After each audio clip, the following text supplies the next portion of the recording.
वास्तूस किचनमध्ये तुमचं सगळ्यांचं स्वागत आहे। तर आज सर्वांना अक्षय तृतीयेच्या खूप हार्दिक हार्दिक शुभेच्छा।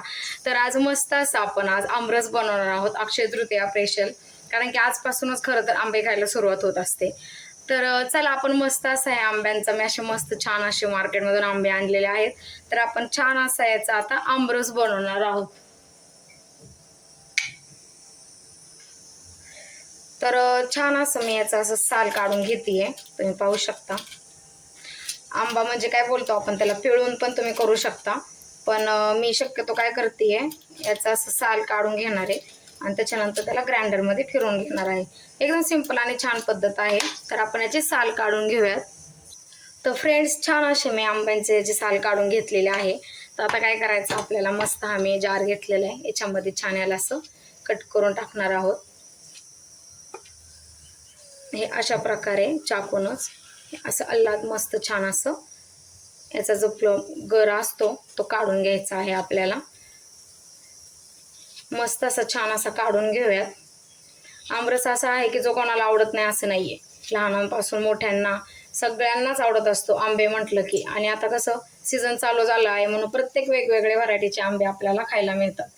केशर, हापूस, बदाम, आणखीन म्हणजे बरेच हापूसचे पण बरेच प्रकार आहेत। रत्नागिरी हापूस, देवगड हापूस भरपूर राहतात।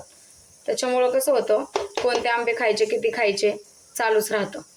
तर छान असं आपण याचं काढून घेऊयात मस्त असं या जारमध्ये अशा प्रकारे। तर पाहू शकता छान असं आपण काढून घेतलेलं आहे त्याचं। तर आता याच्यामध्ये मी थोडंसं दूध ॲड करते, कारण कसं होतं ना, दुधाने ना पचायला चांगला जातो आमरस। आणि याच्यामध्ये छान अशी आपल्याला हवी तशी, म्हणजे ज्यांना जास्त गोड खायची सवय असेल, आंब्यावर डिपेंड, आंबा जास्त गोड असेल किंवा आंबट असेल तर आपल्याला जास्त शुगर टाकावं लागते त्याच्यामध्ये। पण काहींना आमरस जास्त गोड पण आवडतो, आमच्याकडे तर गोडच खातात। तर साखर टाकलेली आहे आणि याच्यामध्ये छान असं पाणी ॲड करायचं, जास्त काही करायचं नाही, नॉर्मलचं। आणि चला याला आपण असं छान फिरून घेऊया मस्त असं।